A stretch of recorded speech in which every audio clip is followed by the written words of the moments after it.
Hello, my name is Wesley Ducharme, and this video is a quick overview of my Ubisoft NXT Showcase submission. The goal this time was to make something similar to pinball, but throw your own little twist on things. My twist on pinball was to have two players competing against each other, with someone winning in the end. Right away, there are a couple of things for me to point out. There are 5 types of lines being used. The orange lines are hard surfaces, the blue lines are bouncy surfaces, the magenta lines are your paddles, the green lines are how you gain score, and the red lines are how you lose score.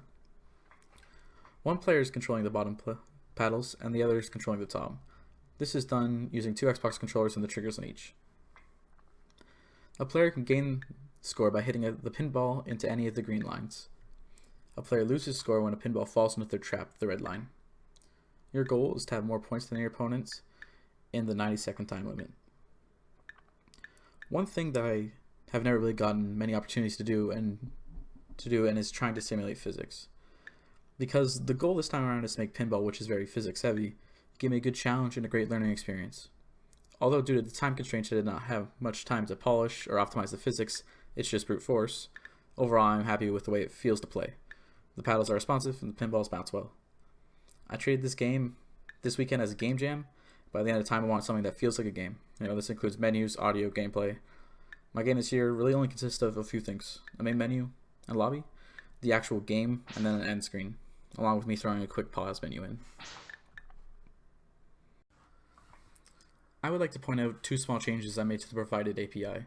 1, I added a console to help with debugging, and 2, I expanded on the provided controller class a little bit to provide X input vibration. Everything you saw on screen before is an entity component system. Everything is an entity made up of multiple components being data and behavior. I've made entity component systems a few times now, and I keep experimenting with different implementations to find out which feels the best. The ECS I've made for the Ubisoft NXT Showcase is generic and cache friendly, avoiding the use of virtual functions. You also have full control over what order components are updated, rendered, or added. Overall, the ECS made it really easy for me to add functionality and features. If I quickly show you my attempt at making a rigid body, you can see how easy it is to create a component.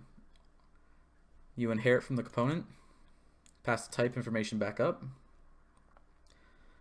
implement a method like onUpdate, and then make sure it's in the update list, which you can just pass to the manager, which I do in the game test.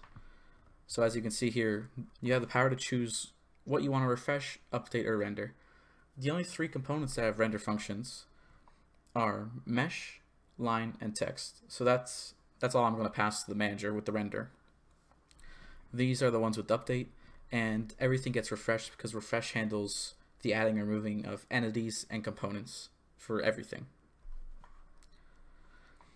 All functionality for my game was done using entities and components.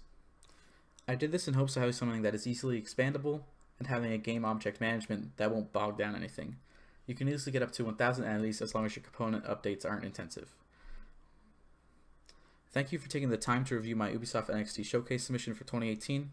I hope to participate again next year. Goodbye.